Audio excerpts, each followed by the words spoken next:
Paz e bem, sou Paulo da Costa Paiva, leigo professo na Ordem Franciscana Secular e também idealizador da mídia digital Partilha Franciscana. Lá você encontra tudo relacionado à nossa espiritualidade. Lá tem texto, vídeos, biografias, história de santos e curiosidade e muito mais.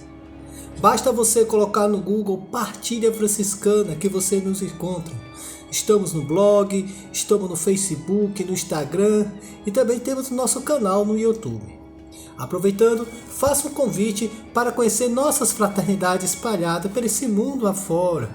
Você que é leigo, você que é do clero secular, venha nos conhecer, venha beber dessa mística e fazer parte da nossa família franciscana. Hoje vamos dar continuidade à história da Ordem Franciscana Secular. E o título de hoje é o seguinte: da Reforma Gregoriana a Francisco de Assis. Como sempre, aqui está o livro, que é a nossa fonte de pesquisa, que se chama Manual para Assistentes, a Ordem Franciscana Secular e a Juventude Franciscana. Então vamos lá.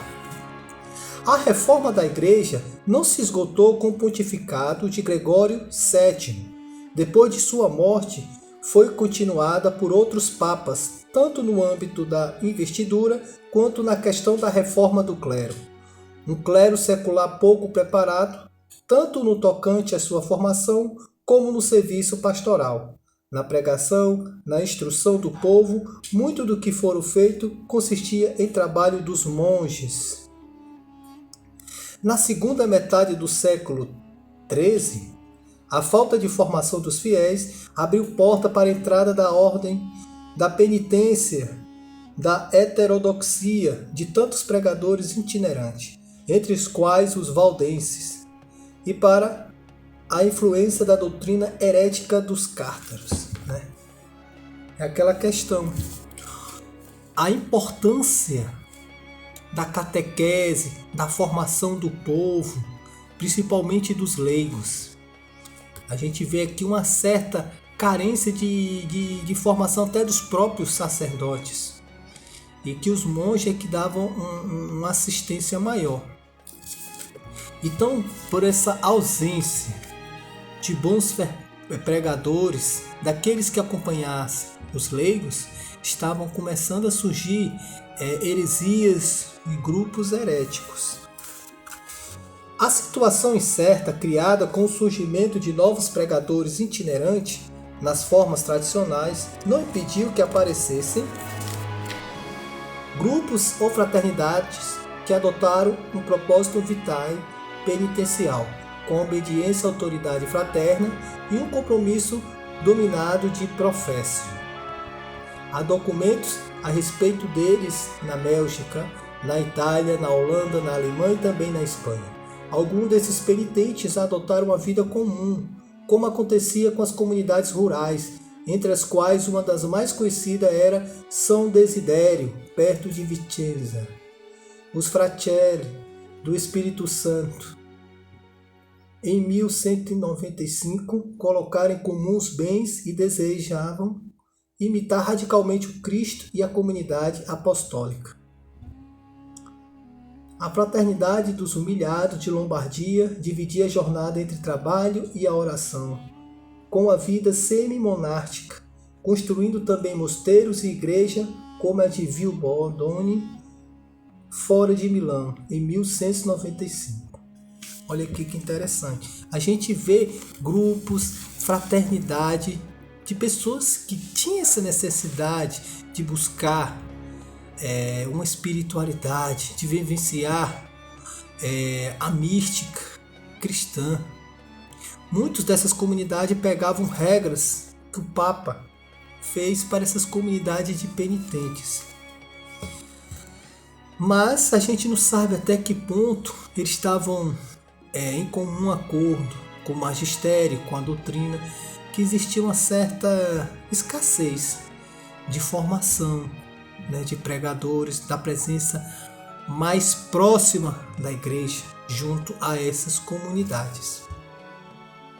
Da mesma forma que existiam muitas comunidades sérias, obedientes ao clero, ao papado, à igreja, outras se deturparam, se desvirtuaram em alguns conceitos, surgindo daí certos extremismos, certas colocações que aos poucos foram se tornando seitas heréticas, né?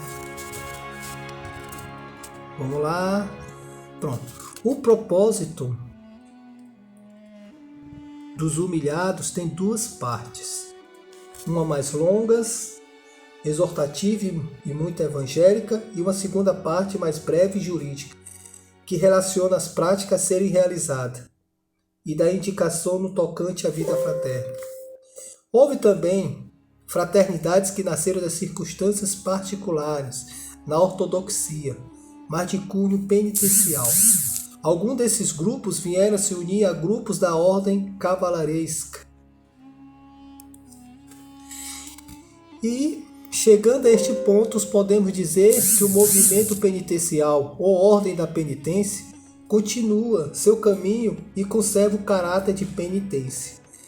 Mas aquele ritual, ou seja, de gestos e sinais exteriores, sobrepuja o conceito bíblico e da igreja primitiva. Isso aconteceu devido à falta de personalidade morais e existenciais, guias espirituais que sustentassem o movimento com a vida e a palavra. Olha aqui, né? A questão do acompanhamento. A gente vê que muitos dessas fraternidades de penitentes, grupos de penitentes, eles se reuniam com a melhor intenção possível. Mas só a boa intenção não é suficiente. Tinha que ter uma presença da igreja. Então existia muito desse risco de se desvirtuar, né? Então, de uma comunidade fraterna para se tornar uma seita herética era um salto, era um pulo.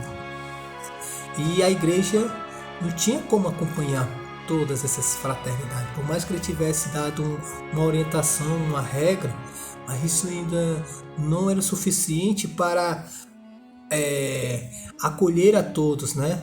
Dar um acompanhamento necessário. Então, no meio dessas inúmeras comunidades que surgiram, mais precisamente na Europa, essas fraternidades e penitentes, de formas muito diferenciadas uma da outra, né?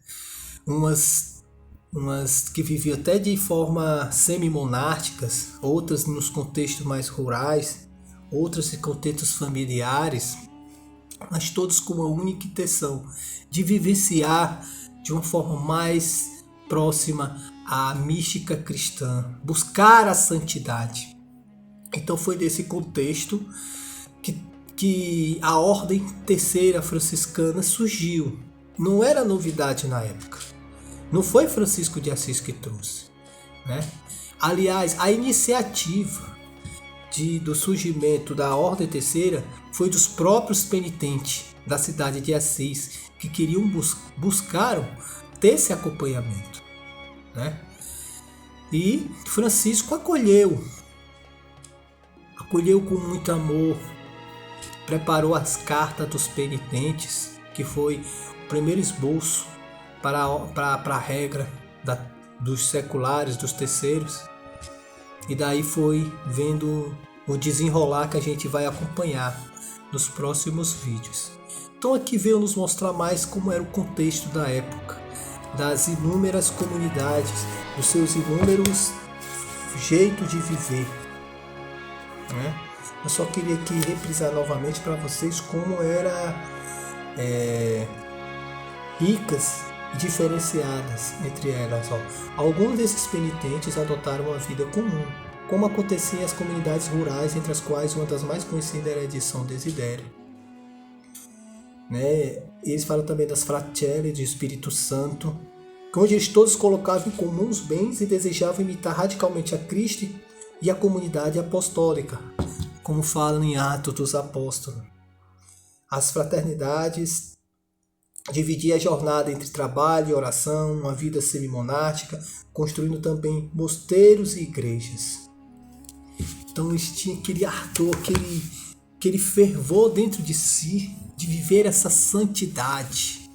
Então o leigo desde o começo tinha a sua importância, era sujeito na história. Era um sujeito na história. Por mais que às vezes fosse abafada, mas ele sempre foi atuante na história. E depois vamos acompanhar os próximos capítulos. Amém? Paz e bem.